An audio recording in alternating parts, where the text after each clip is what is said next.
motion to return to open session at 7 p.m. please? So moved. Second. Discussion, roll call vote please. Jennifer Regola, Yes. Steve Sebastian, Josie Shattuck, Yes. Gwen Violet, Yes. David Costa, Yes. Stephanie House, Yes. Michelle Shaw, Yes. motion carried. Pledge of allegiance.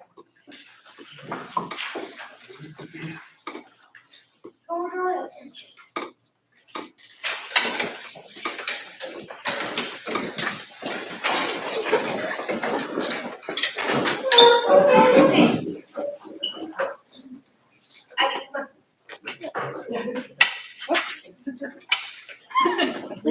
Either way. Front of the room, either way. You know, either way.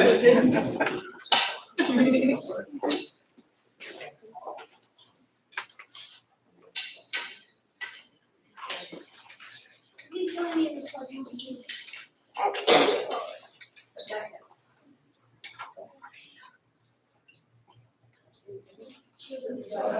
Of the United States of America and to the republic for which it stands, one nation, under God, indivisible, with liberty and justice for all.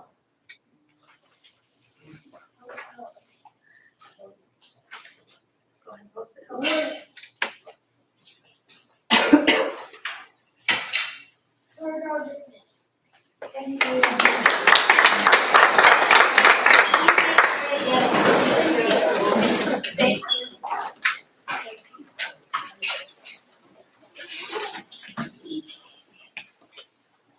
Okay, public participation. If you have questions or statements that pertain to agenda items or wish to address the board on the other topics, this is your opportunity. You must sign up to address the board prior to the start of the meeting. Conduct yourself with civility towards others and exhibit honesty.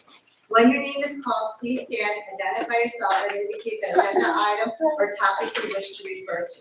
Consistent with the Open Meetings Act 5A ILCS 120-/2.06G and board policy, public participation in school board meetings and petitions to the board, we will reserve 45 minutes for public comments with 3 minutes maximum per person during the board meeting. I see 4 people who signed up, so I'd like to Jerry Julian, no? To speak, yes. Yeah, that's right. I wrote my thoughts. Good evening, my name is Jerry Giuliano, and along with my wife Katie, we're raising 4 boys who all attend PG. I heard about some concerns at other meetings about the use of our tax money being put towards our school, so I wanted to come and express my family's thoughts. I stand before you today to express my strong support for the continued expansion of our school and the careful use of our tax dollars that make this possible. Our families often consider moving out of Illinois for various reasons. However, the school, quality of education, teachers, our kids' peers, and investments we see being made by the school district in areas of need have all been a main anchor that keeps us wanting to raise our kids in this community. The ongoing projects to expand our school are not just buildings getting bigger, they're also investments in our children's futures. As our community grows with more houses being built and more families moving in, it's essential to keep our class sizes smaller and manageable, ensuring personalized attention to each student's needs in a comfortable environment. All tax dollars used for our school is a commitment not only to maintaining high educational standards, but also adapting to our community's growth. I'm here to say thank you. Thank you for making our children's education a top priority. It's because of these efforts that families like mine chose to stay and build their lives here. I truly believe we live in a hidden gem of a community. Let's continue to invest in a future where every child has the opportunity to succeed in a safe and amazing environment. Thank you for your time. Thank you.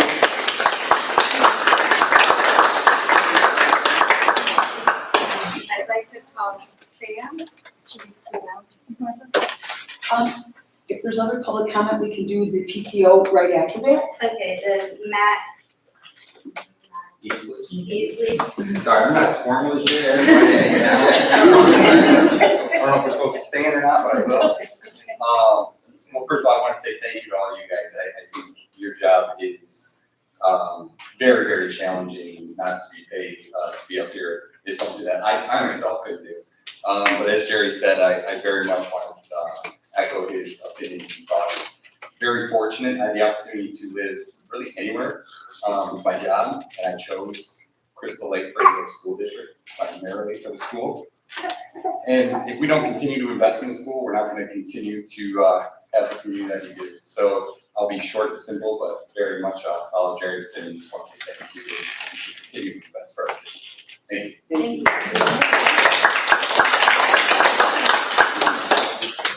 Is,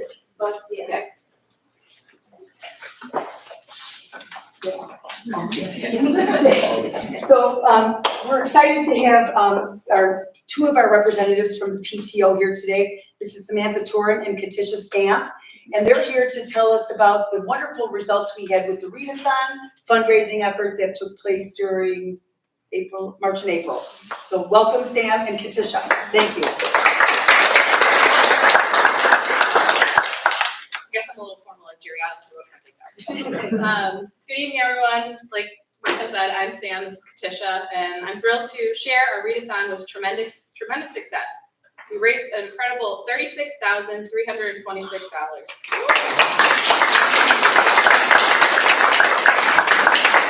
We surpassed our goal by over $11,000, which is a testament to our community and our students and our teachers and everyone that supported us. So a huge thank you to all of our students, families, and supporters for making this possible. Tonight, we are here to celebrate our top earners. Tying for first place, we have Hazel Rowe and Leo Van Hook.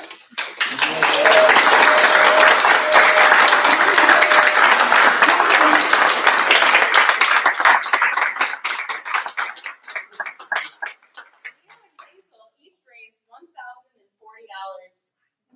They were awarded with their prize. They each got Kindles, along with some other things that they will get at the planetarium assembly.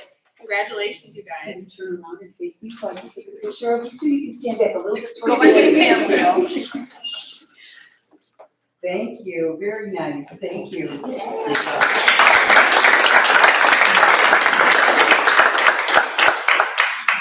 second place earner is Delilah Stamp. She raised $1,000.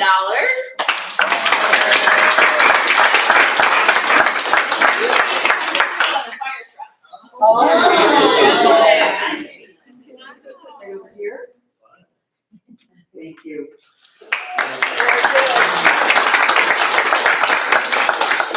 Unfortunately, our third place winner, Alina Reed, couldn't join us due to illness. We wish her a speedy recovery and look forward to celebrating her achievement. She is going to get to ride to school in a police car.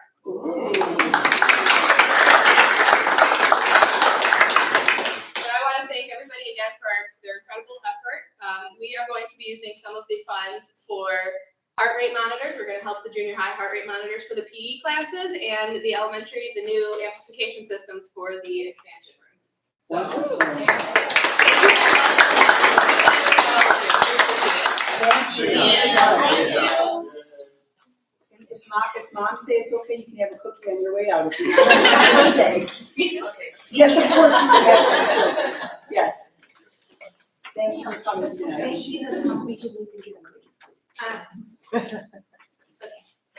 Administrative reports? Yes, so under the admin report tonight, we have the building report, and special, we have a presentation tonight from building admin and the curriculum department. So I will allow them to go. I believe the board has the presentation, the public doesn't, so we have it on the screen. Yes, thank you for giving us a few minutes tonight to talk with you about the proposed recommendation for a new English language arts curriculum in grades K through 5 and a new math curriculum in grades 6 through 9. So we're going to have Ms. Martha Majori, the elementary principal, Suzanne Carroll, the elementary curriculum coach, speak to the English language arts curriculum. Thank you, Mrs. Muller. I'm very excited to talk to you tonight about the potential of adopting a new ELA curriculum in K-5. But I think I would be remiss if I didn't mention our pilot teachers. They have worked really hard this year piloting 2 different curriculums. And I would like to mention in kindergarten, Mrs. Orr, Mrs. Preston, Mrs. Faziri, Mrs. Williams. In first grade, Mr. Steinsdorfer and Mrs. Jung. In second grade, Ms. Baskell and Mrs. Rohrkessy. In third grade, Ms. Langosh and Ms. Kruzik. In fourth grade, Mrs. Hart and Mrs. Krininger. And in fifth grade, Ms. Russin and Mrs. Carlo. We really appreciate them doing this. It was a lot of work, and we are very grateful for their input. As you may recall, I have been keeping you guys abreast of the ELA curriculum through my board reports each month, just a blurb. And also, the program study that was shared with you all last month, I believe, outlines in detail my rationale and my need for a new ELA curriculum. Thank you. So just to give you a quick preview of tonight's talking points, most notably in your presentation is the link to the English Language Arts program study. There you will find data to back up the need for a new ELA curriculum and feedback from the teachers, which is really important because they're the ones who live the curriculum day in and day out. That's detailed in the board report. Just to refresh your memories, we piloted 2 curriculums this year. We piloted Benchmark and we piloted Amplify CKLA. The program study that I referenced a moment ago does recommend that we adopt one of the 2 curriculums for next year, and I will take you through a brief timeline of the key factors that we went through in the evaluation process. At the conclusion of last school year, we researched and we were presented with various curricular options. After narrowing it down, we decided to pilot Benchmark Advance. 2 teachers, as I mentioned, from each grade level began this academic year with piloting. Throughout the pilot and following extensive discussions, the teachers expressed a desire to pilot a second curriculum to use as comparative. Thus, we revisited the selection process, and after a thorough review and research, we decided to pilot Amplify CKLA in K-5 during the second half of this school year. They are currently doing it now.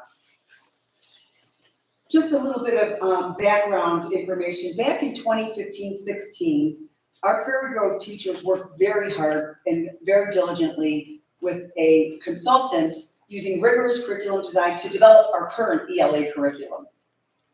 We launched those units in 2016-17, and over time it has become evident that the teacher-created units are a little insufficient. There's a few things lacking from them, and it's showing its age, if you will. Since then, the Illinois State Board of Education has embraced the science of reading, and that led to the creation of the Illinois Comprehensive Literacy Plan, which was just rolled out in January of 2024. It is also linked on the slide that you have in front of you. The science of reading research guided our journey into the curriculum. Purity, there you go. That was profound, wasn't it? I will turn it over to Suzanne. Thank you, Suzanne. You're welcome. So there were a couple things that we were looking for when we started researching, and things that teachers mentioned that they really wanted the new curriculum to have. It was really important that anchor texts included in the curriculum were of high quality and rigor and showcased academic language that aligned with grade level standards. We wanted resources that would facilitate vibrant discussions and writing exercises centered around the texts that were included. With the science of reading really at the forefront of our search, we were looking for materials that would foster students' comprehensive knowledge acquisition through reading, writing, speaking, listening, and language analysis. One of the most important factors, however, was a curriculum which explicitly taught foundational skills, such as print awareness, letter recognition, phonemic awareness, phonics, word recognition, vocabulary enrichment, syntax, and fluency. And we also wanted a diagnostic component that would help us progress monitor and give us ways to intervene with students who needed it. So why did we pick CKLA or Amplify CKLA? Just so you know, CKLA stands for Core Knowledge Language Arts. So this curriculum is modeled after proven research in early literacy that supports a 2-strand approach in literacy instruction in the early years. So with this approach, students in grades K through 2 complete 1 full lesson a day that builds foundational reading skills in the skills strand, which you'll see at the bottom here, and then as well as one full lesson that builds background knowledge in the knowledge strand. This deep content knowledge is sequenced together with research-based foundational skills in grades kindergarten through second, so that students develop the early literacy skills necessary to help them become confident readers, as well as build the context to understand what they're reading. In 3rd through 5th, which is towards the end of the slide there, lessons are combined, they combine skills and knowledge together with increasingly complex text, close reading, and a greater emphasis on writing. And students start to use their skills to go on their own independent reading adventures, opening up a whole bunch of new worlds. Amplify stands out. When I came to this district, I had already used it, and it really stands out as a premier early literacy curriculum, deeply rooted in the science of reading. It seamlessly blends knowledge acquisition with evidence-based foundational skills, and it empowers educators to nurture proficient readers, adept writers, and critical thinkers, which is what we need to be successful in the world. All instructional materials and evaluations adhere closely to Common Core standards. The curriculum provides clear, methodical phonics instruction, which is key, and it guarantees equal opportunity and access to grade level text for every student, fostering inclusivity and fairness. Did it go to the next slide? Yeah, Okay. it did. Amplify places emphasis on concise, strategic writing that values quality above quantity. The educational plan is openly laid out. It promotes parental engagement and understanding regarding the learning objectives and the progression. Each session incorporates supporting materials for English language learners, along with specialized interventions to accommodate varying needs of different students. And in addition, CKLA enhances support for our English language learners by having a companion product entitled Language Studio, which correlates directly to the core knowledge lessons that are in CKLA. That's okay. We did extensive research, surveying the teachers and asking them their opinions using specific rubrics for English language arts throughout the whole process. And among the survey results, it was a wholeheartedly, they are hoping that we will adopt Amplify CKLA for next year. We, as a team, also support this decision and wholeheartedly endorse the recommendation that we adopt Amplify CKLA for next school year. That is the end of our presentation. I will now turn it over to Mrs. Rempert and Mrs. Model for the math curriculum presentation. Before we go to math, is there any questions about the reading or the language arts? Is the recommendation to adopt both, The knowledge and the skills. yes, and the language studio class? You said there was like. So yeah, the knowledge and skills strands for K2, and then the knowledge strand with skills embedded for K3. That is the program. Yes, the whole That is the program. The language studio is a companion program for our English language learners that come from all different parts of the world. And that is, it's not embedded in the curriculum, it is an extra piece. It's compared to the cost of the rest of the program, it's fairly nominal. But we think it's an important piece because what it will do is it'll preview or it'll go over. Review, thank you, what has just been occurring in the classroom. So if they're studying geology and earthquakes and tectonics and such, they'll have a chance to preview it with our English language teacher, Ms. Delmessier, and then they'll have a little bit of a leg up when it comes to having the content taught to the entire class. So we think that's an important piece as well. Thank you, I David. don't have a question, but just a comment.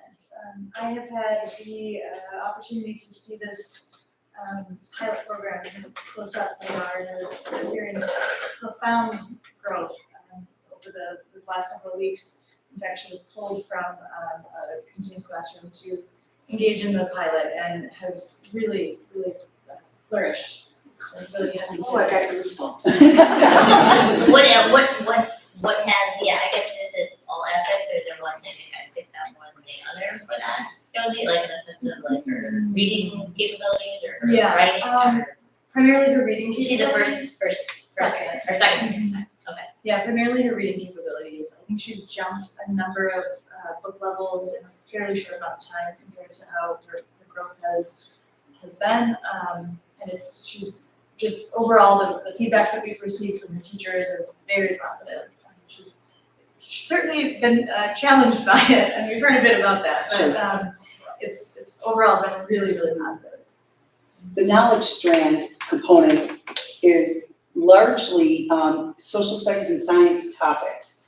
And so the kids are super excited about the topics that they're learning while learning to read. And that's what I'm hearing a lot, is that the kids love the topics and digging into these different things that they wouldn't typically do in a reading class. Like Mesopotamia or, early civilizations, Yeah. right? And this is all part of the listening comprehension. They're listening to their teacher read about this content, this topic, and they're learning all these vocabularies. And then after that, they dig into those words. They dig into those concepts and those, so it's exciting. It really is. So we heard one example of engagement. Overall, from the pilot teachers' feedback, how was the engagement with the students?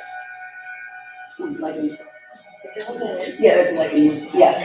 The feedback from the teachers is extremely positive. They're actually, I think I heard the words blown away by how engaged some of the students are in the knowledge strands. I mean, the skills strands are. It's a shift. It is a shift. Definitely a shift for teachers, it's definitely a shift for students. Because it's not really like any other English language arts curriculum. It's not like, oh, we're gonna pick up Frog and Toad and read that today and then talk about it. And then the next day, oh, we're gonna pick up Little Red Hen and read that, and then, right? So they really dig deep into topics. So another question, professional development is, and I guess it would come with the overall cost and how many years are we adopting for it? Are we getting professional development to help the teachers to support them through it?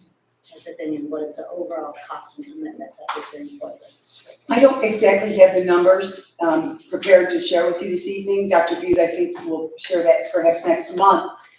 There's extensive professional development, and that is one of the reasons I love Amplify CKLA so much. They've been out here already for the pilot.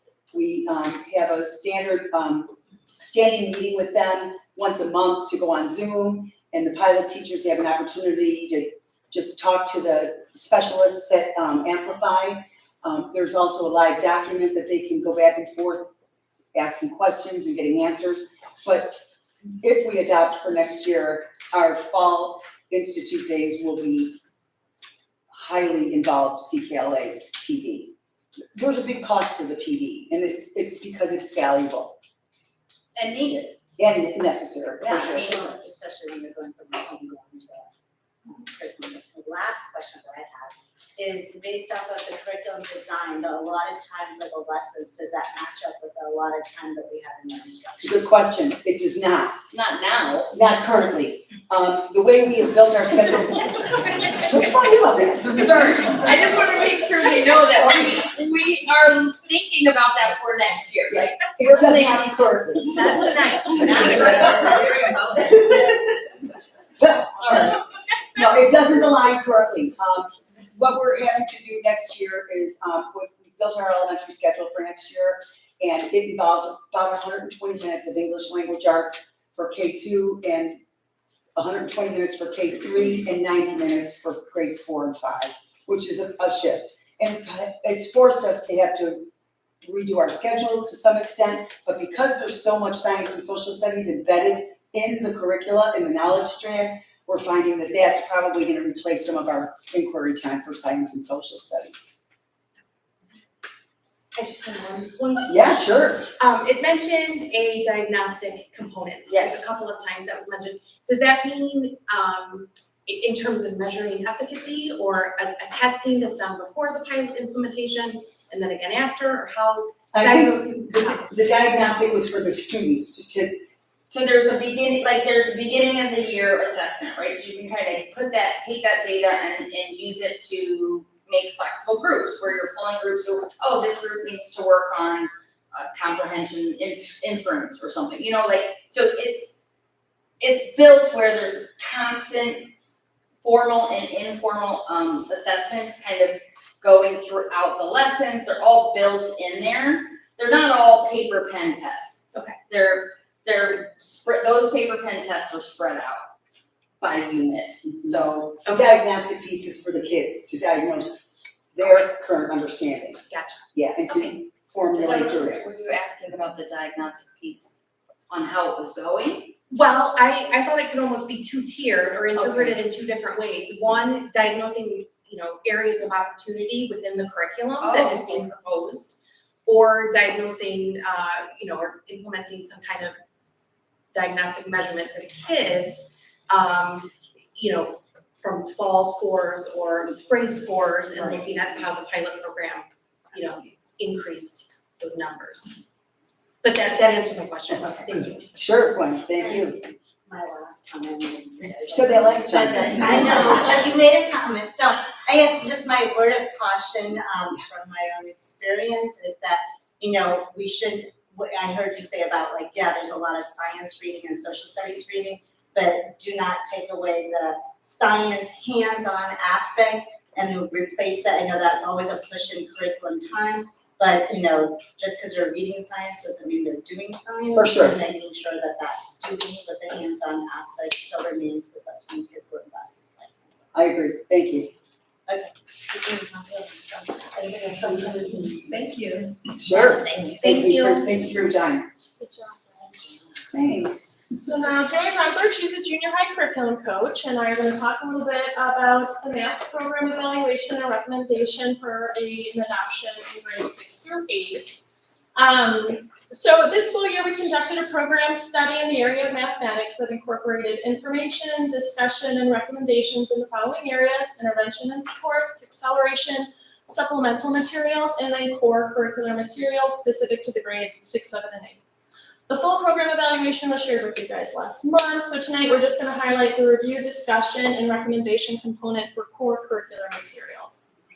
Our program evaluation included an in-depth look at where we are and where we want to be in terms of student growth and achievement, which really led us to focus on the curricular resources used to drive student learning. When we did have to pivot to provide fully online instruction during the pandemic, we had to begin to heavily supplement our curricular materials to meet the demands of that new learning environment. So as a result, it was really important to us to explore an updated research-based math curriculum that would provide a cohesive learning experience for our students, support active engagement, and provide an appropriate amount of both support and extension in order for our students to be successful in mastering grade level content. So we did spend a good portion of the school year researching which materials would be best for our students here at Prairie Grove Junior High, and Joy's going to speak a little bit to that timeline. Okay, beginning in August, we established a PLC of staff that was specifically geared towards our math achievement, and we began by looking at all different aspects of the data, which included our math and IAR data. And then from there began to discuss, okay, what are some targets and what are some instructional things that we can do to respond proactively to that information this school year, ultimately to positively impact our student growth, which is always the goal. We did a lot of various different things, which are outlined in the program study that Nicole had referenced, but I'll just kind of reference a few. First, we took a look at some of the resources that we currently have, and we thought, how could we leverage these a little bit better and tap into them a little bit more. One of those particularly is our IXL program. We use that as a supplemental resource for practice and reinforcement. We took some time from 9th hour and increased instructional math minutes for students to be on that program and practice some of the math skills that we had identified as goal areas. Also worked with the program a little bit, and was able to upload data into the system so students can work on individual pathways based on, and how they're doing.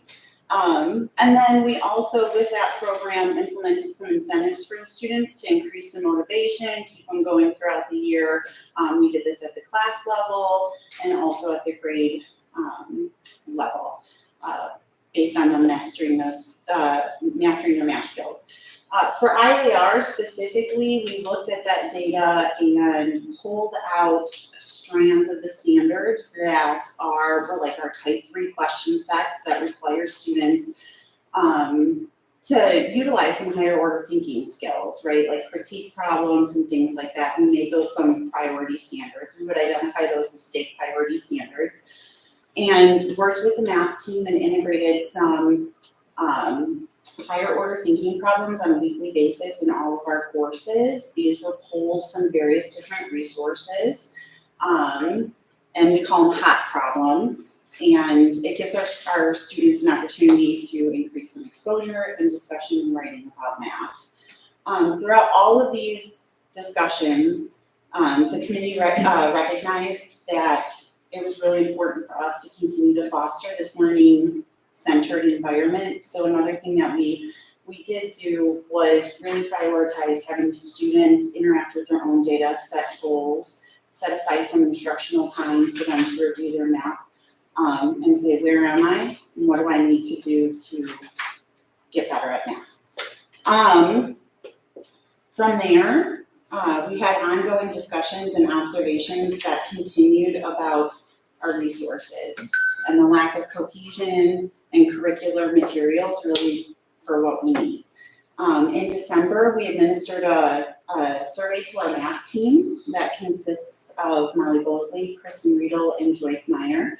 We are extremely thankful for all of their input, their collaboration, their feedback in the process, and obviously their expertise for sure. The results of that survey definitely showed that there was an immense need to supplement. We were pulling from a lot of different resources. The resources were not only abundant, but they weren't necessarily cohesive, and a lot of them were dated. So in January, 8 different curriculums were reviewed and evaluated based on identified district needs and instructional models. From those 8 curriculums, we were able to narrow it down to 3 that could potentially work for Prairie Grove. On a specific school improvement day, the math team was presented each of those 3 curriculums, and almost immediately following that presentation, we were able to narrow it down to 2 systemic curriculums that would actually work due to one of the curriculums being kind of incomplete for something that we were looking for differentiation. From there, we polled each of the math teachers and gave them additional time to review the resources one-on-one, ask questions, thumb through some of the assessments and materials, and then after we convened together as a team, it was pretty unanimous that one of the resources was really what was going to work for our district. The best solution was truly Carnegie Learning. So in February, we started what we call a soft pilot with Carnegie Learning. And our team, the math team, is currently instructing our general course pathways with Carnegie Learning and utilizing different aspects of that curriculum. That's been obviously ongoing, and we're planning to continue that throughout the remainder of the school year.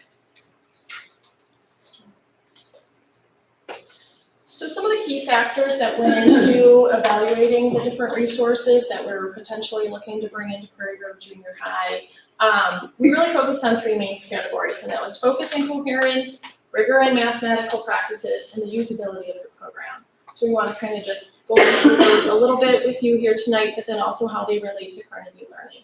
So focus and coherence is really referring to assessments within a program that accurately measure grade level standards, curricular materials that provide ample opportunity for students to engage in practice in order to support their mastery, and also materials that make clear connections between priority standards or grade level clusters and supporting content.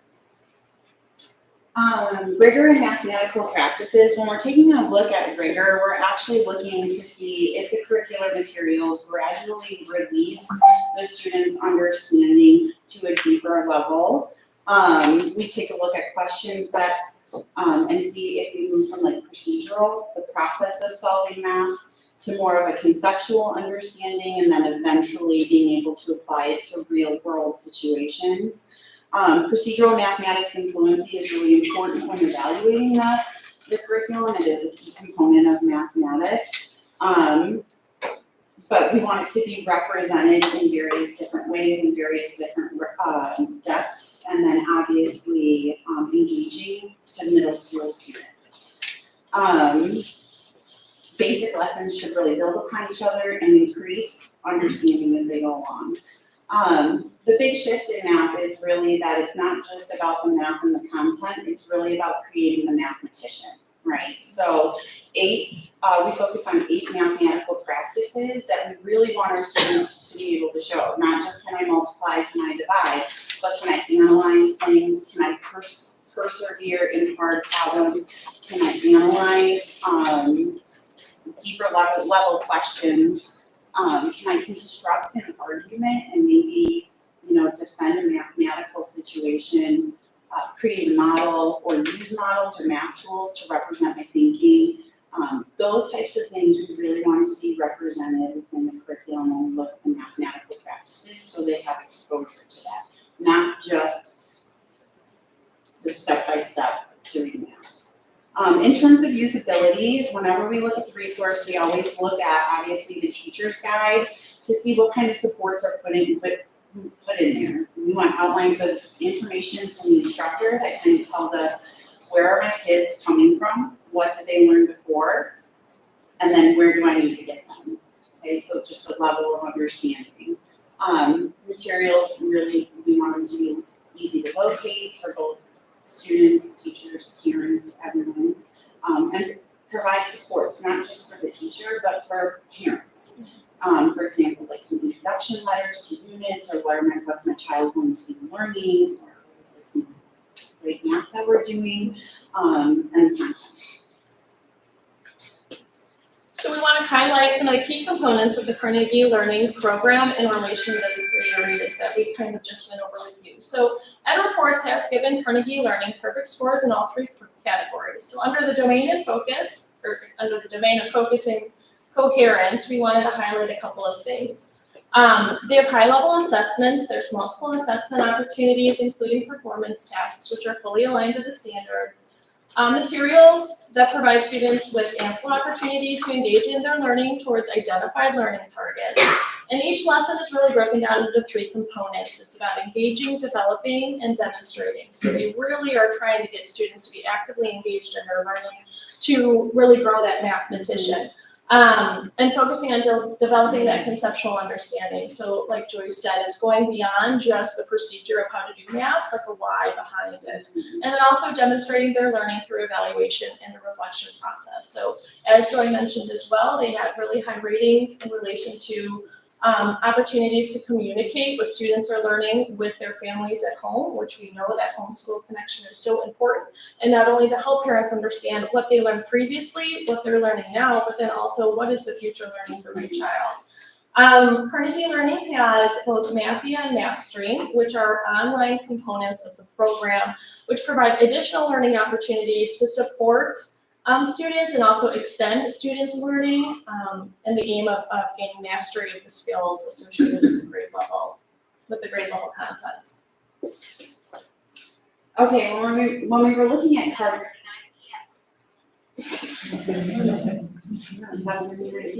Okay, when we were looking at Ed Reports, and then obviously analyzing Carnegie Learning with our math team, we could definitely tell all of our priority standards were hit within each of the modules.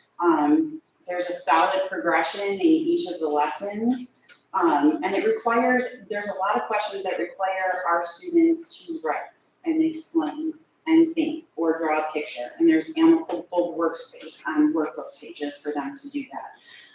There's also performance tasks that are specifically related to real life experience or real life examples. And those are included within each of the topics. So within a module, we have specific topics. And at the end of each topic, there's a performance task that's aligned with it. That's usually multi-step. It pulls in various different math skills, and things like that. When reaching out to some of the surrounding districts that utilize Carnegie, the feedback in terms of usability was that the scope and sequence is really achievable within a middle school instructional framework. It provides a lot of support for both the teachers and students, and the online technology is just amazing. The assistive technology, not only to utilize within the school setting, but on homework, was definitely recognized. Ed Reports also recognizes that within the teachers editions, there's tons of differentiation strategies that are located within the side margins that can provide instructional supports for the students, which once again are very achievable within our middle school instructional framework. And the math books and Mathia are very closely aligned, so it really makes for seamless instruction. Some other things we wanted to highlight regarding Carnegie Learning, as it says up here, is that the lessons are designed for a 45-minute instructional period with predetermined strategic use of those online platforms. So at this time, we wouldn't need for curriculum compacting, and the comprehensive curriculum as it's intended can be implemented. Something else that we found at Carnegie Learning, which was that it has a fully developed acceleration curriculum, which is something that we did not find in the other programs that we explored. So it really stands apart from the other programs that we reviewed. They may have had like an accelerated curriculum outline, but it forced both students and teachers to bounce between curricular resources for multiple courses in order to fulfill that timeline, which really kind of created a disjointed learning experience for both students and for teachers. And those programs would really require an extensive amount of curriculum work in order to make sure that we created less of a just disjointed feel for students participating in those pathways. So we felt like Carnegie Learning really stood out in that capacity. It also has a strong focus on supporting our English language learners. One of the key aspects of the program is that it really supports and puts students in a position to engage in discourse. So there's a lot of talking about math. There's a lot of really growing students' ability to respond not only verbally, but in writing, as Joy mentioned. And of course, that's beneficial to all learners, but it really supports our EL learners as well. And some other things that Carnegie Learning offers to support our English language learners is, focus on academic vocabulary. Tools are embedded within their technology programs to support students in multiple languages. But it also has unique adaptive learning platforms that leverage AI technology, and we're going to talk just a little bit about that here. Yep, so one of the other highlights and key components that really stands out with Carnegie is the utilization of AI technology. It's changing education, it's huge. Carnegie is noted as being a forefront pioneer in this area. They utilize Mathia, which is a digital platform that is actually built into their course scope and sequence. So once again, achievable within the instructional day. We have specific lessons for teaching, and then we have specific time allocated for reinforcement with their Mathia, which is adaptive in nature and can respond to the student's understanding of the mathematical topics. Also, Math Stream is an additional component to the program. It is basically the only one of its kind out there. It integrates high recognized influencer YouTubers to create instruction, mini videos, video streaming technology, based on specific standards, which is a great tool for reteaching or reinforcing absenteeism or something like that, addressing those needs. But within that technology, it's also adaptive. So not only are we getting instruction from a highly qualified, engaging math person that is a YouTuber. But it's also, the system is also responding to how are they answering follow-up questions and responding to that instruction, and then it tailors it from there. On top of that, there's also live hints, which is great for homework assistance. There's QR codes that are on the bottom of the workbook pages that students can tap into if they're working on homework, and it will give them real-time advice, tips. So when we're, helping our kids with homework and we're not exactly sure what to do, there's an AI box for that. So with that, they're kind of forefront. Carnegie had, or not kind of, but definitely forefront in AI technology. Carnegie has been noted and recognized by many ed tech awards. In 2023, it was recognized by the Cody Award for Mathia. 2023, it was recognized by ed tech breakthrough adaptive learning technology. And just recently in 2024, Carnegie was noted as the Artificial Intelligence Excellence Award in curriculum. Carnegie, another important aspect of Carnegie Learning is that they have partnered with the U.S. Department of Education with a priority on tapping into that type of technology specifically for supports for families, right? How can we help families, kids, become more engaged in it? So that's huge too. So everything that we talked about today related to Carnegie, but also the steps we took in our timeline, we did in tandem with staff, not only a larger math committee, but then also our specific math team made up of our math teachers, which is, they're small, we're a small school community here. But with your support, we would love to go ahead with the full implementation of Carnegie Learning with Mathia and Math Stream also next fall. Questions? Would you still be using IXL if you're using Mathia? No, we're looking at, a comprehensive program that we can bring in, which would eliminate the need of so many supplemental resources. And then would you be able to use this for like the geometry, I don't know if you still have geometry, but geometry and algebra? Well, geometry, we do partner with the high school, D155, so because we offer high school credit for geometry, we have a partnership with them to use the curricular resources they have. And so we wouldn't necessarily move off of that curriculum unless they agreed that we could. But we're looking to have it implemented in all of our other classes.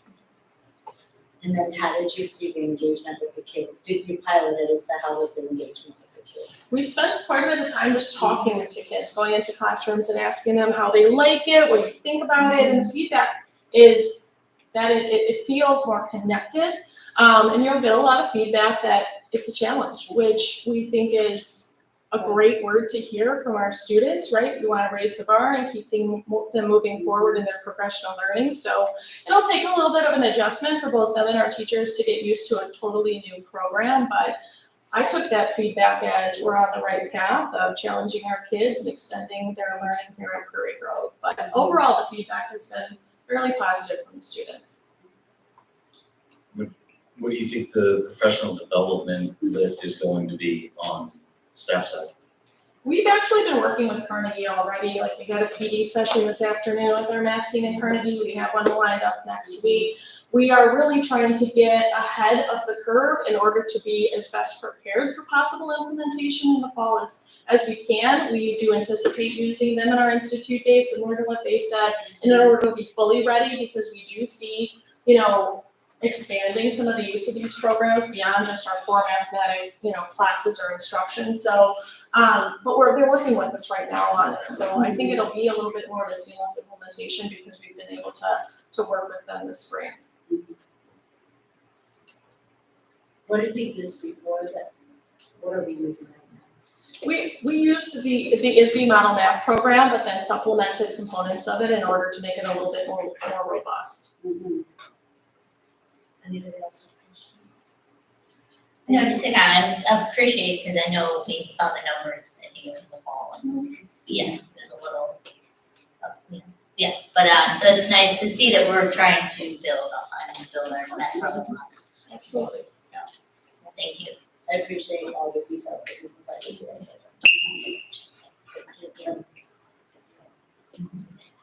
So generally, we like to give the board a couple bites of the apple before they make you invest, $100,000+ into an item. Hence the presentation tonight. I did drop the number in the ballpark of where it's going to be an investment on behalf of the district. It is a required board action item. Policy 220 mandates the board approves textbooks and curriculum. This would be a shift in the curriculum and shift in textbooks required your adoption or your rejection.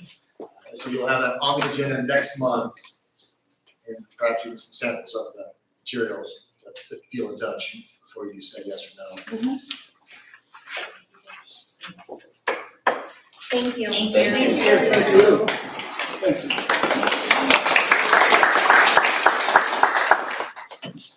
Dr., do you have any sense of this, is this sensing to be like a new standard in terms of where we have decided? In neighboring school districts? Districts approach curriculum adoptions based on their personal needs. Everybody's different on where they are in that process. I mean, if you just adopted a curriculum a year or two ago, then you're not ready for one that has a large degree of AI component. And again, it's an investment of real dollars. So Right. sometimes districts aren't quick to change off of something once they adopt it. It's been a while since we've looked at these two areas, so it's time to invest again in the resources for the staff and students. Yeah. I would just be curious. I feel like I always circle back to this, but when we look at neighboring school districts, do we, just in terms of having a sense of their math scores and, data that we're looking to aspire to in terms of bringing our students up mathematically, if we know what other programs in terms of math curriculum they're using, and if, or is it just it's not a one box shop for everybody? There really isn't a one size fits all. Okay. When it comes to that. It's a lot of it is professional preference and choice. There are variety. There were multiple curriculum companies out there that provide ELA, science, math, social studies. And they're all good in their own way. Right. Okay. So it's not as simple as just looking at the school with the highest scores and saying, what are they using? We should implement that. You have, unless you go spend some time in their shoes and know how they approach their day, how they approach different things, homework, what level of experience the teacher is. If you have a variety, there are 30-year veteran teachers, you have 5-year teachers, there's a different learning curve there. So, Sure. Variety of factors in that. Okay. Good question. Yeah, that's a good question. Moving on. Any updates on construction? Yes. Obviously, as you can tell, we are definitely 3 months into the project. We do have our earth change approval. We have started the stakeout and the work for the stormwater detention basin. That'll be south of 176, just to the east of the building. Steel arrived on site today. The crane was out. Kids had a big kick watching the crane move steel.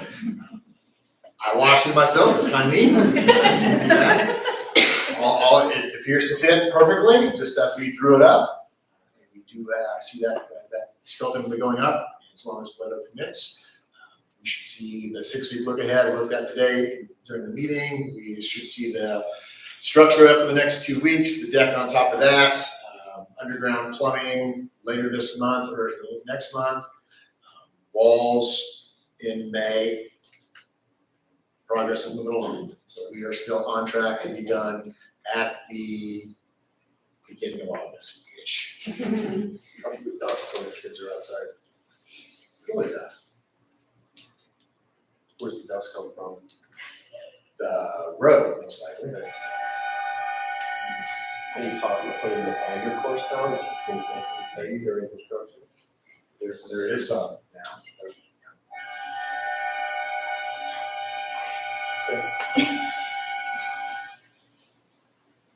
Anything on the solar field update? They are working on their interconnect with ComEd. As soon as they have that, they present to the Village of Prairie Grove for their stamp of approval.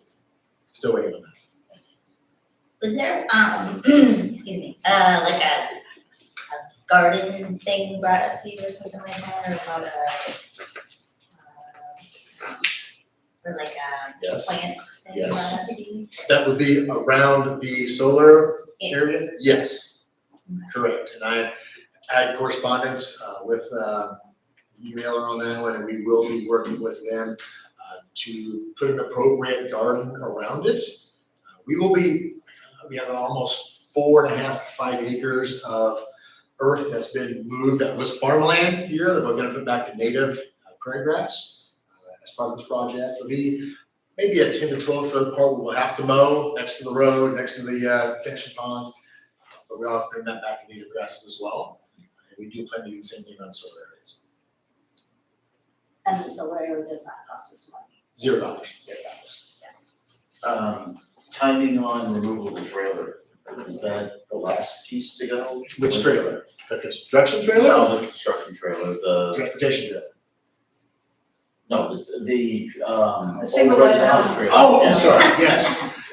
Since that's not growing in the construction zone, we kind of push that off to the very end. Okay. Because we're not working over there right now, so there's no, we get a day where we're not, I think we can demo it. Okay. But for now, it's not in the way, so it's, But it will come down, yes. Everything's shut off there, we don't have to wait, so if there is a rainy day, they can do that, we don't have to wait. Correct, we need to we have a permit for demo of the septic at that site, we haven't done that yet. And of course, it'll be taken to the ground and returned to grass. Okay. Anybody else? Okay, we're gonna move on to old business. May I have a motion to adopt the 2024-29 strategic plan? Second. Discussion. So last month, prior to the board meeting, we had a committee meeting of the whole, and you listened to the community feedback that we took from January, February. And you can see tonight in the package, you have the adjusted plan based on that feedback with the strikeouts, and then the final plan taking into account that feedback. If there's additional feedback from the board, I would appreciate hearing that on the final doc. If not, if you approve that tonight, then we will take that to the administrative team and then work on the specific target goals for each one of those areas to be presented to you at a future date. Anybody? I appreciate you taking in all our feedback and all the collaborative efforts. So all in favor, say aye. Aye. Anybody opposed? Motion carries. New business, may I have a motion to approve the consent agenda, which includes regular and executive session minutes from March 19, 2024, minutes for the March 19, 2024 committee of the whole meeting, bills payable, treasurer's report, and quarterly financial and investment reports. So moved. Second. Discussion? Seeing none, roll call vote. Josie Shattuck, Yes. Gwen Bialek, Yes. David Costa, Yes. Stephanie Housh, Yes. Jennifer Regola, Yes. Steve Sebastian, Yes. Shelley Shaw. Yes. Motion carried. May I have a motion to approve the first reading of board policy press 114, additions, deletions, and changes? So moved. Second. Discussion. Yes, I have some comments there. So all of the policy changes that are recommended to you by the School Board Association, there's one that requires board discussion, board question. That is policy 5.100, staff development program. The way that is written, the way that the law has changed, there is a option in there. It says for districts that have the practice of providing instruction in life-saving techniques and first aid in their staff development programs, insert the following optional paragraph. We do offer CPR, first aid training to all staff. We had one, no one signed up for it this past week, that's correct, it's canceled, but we have them probably 5 or 6 different opportunities. It's housed down at the Nunda Firehouse. It's a 3 to 4 hour full course. Many staff members take advantage of that. All of our coaches, all the bus drivers, all the admin, all have that CPR and life, those trainings. AEDs are part of that. So if you're going to do that, then you should insert the following paragraph. The model policy is no, it's not necessarily required to offer that service. We do, I think you should say yes, include that policy in there, that language, because we do offer that. We plan to continue to offer that. Everything else has already been looked through by legal, and it's good to go for your first reading. Questions? All in favor, say aye. Aye. Anybody opposed? Motion carries. And then it's yes to the 5/100, Yes. Yes. just wanted to clarify that. So, okay, may I have a motion to approve the first reading of the extra duty job description additions, deletions, and changes? So moved. Second. Discussion. Every so often, we review job descriptions. This time around is extra duty job descriptions, so I reached out to the Mrs. Model and Mrs. Cotton for their work and spearheading that work with staff. What you see before you is the collection of all the extra duty job descriptions, from coaches to activities to band and choir. You'll see strikeouts, you'll see new additions. That's all the updates. I've looked at them as well. They seem perfectly logical to me. This program's morph over time and change. So this is a reflection of where we are currently for these duties. They are recommended for first reading approval. Questions? All in favor, say aye. Aye. Anybody opposed? Motion carries. May I have a motion to appoint Catherine Nelson as the school treasurer for the 2024-2025 school year? Second. Discussion. So Mrs. Nelson has been our treasurer now for going on 3 years. She has agreed to continue to do that if the board so chooses. Mrs. Nelson's been a great treasurer for us. She gives great feedback to us, reviews all our reports every month, does sign off on them for us, and has been a great resource. We recommend it. And she is from where? P47. And she does what there? She is the business manager at P47. Anybody have any questions? Discussion? Roll call vote, please. Stephanie Howard? Yes. Jennifer Regola? Steve Sebastian? Josie Shattuck? Yes. Gwen Violet? Yes. David Costa? Yes. Kashali Shaw? Yes. Motion carried. May I have a motion to approve resolution 2024-04 for the Regional Office of Education Safe School Intergovernmental Agreement? So moved. Second. Discussion. So every year, this is a required approval if you want to be involved in the safe school program. So if we have a student who for judgment violates a board policy to the point where you're considering expelling them, we do have the option to put them in the safe school. Most often, the most common reasons for that would be a weapons violation or narcotics, drugs of some reason. If you don't approve this and you do have a situation, you don't have an option. You have to expel them and you either have to go to homeschool or private school. Could be arrested. If you approve this, you have the option to allow them to go to the regional safe school run by the ROE. I recommend you approve that. We've done it every year. We have sent students to the safe school program. It is a benefit for our students that we are needing. Where's the located? At the ROE, I believe. Not anymore. They've been moving away from that due to cost. I'm pretty sure they're gonna house that at the ROE, but I'll verify that.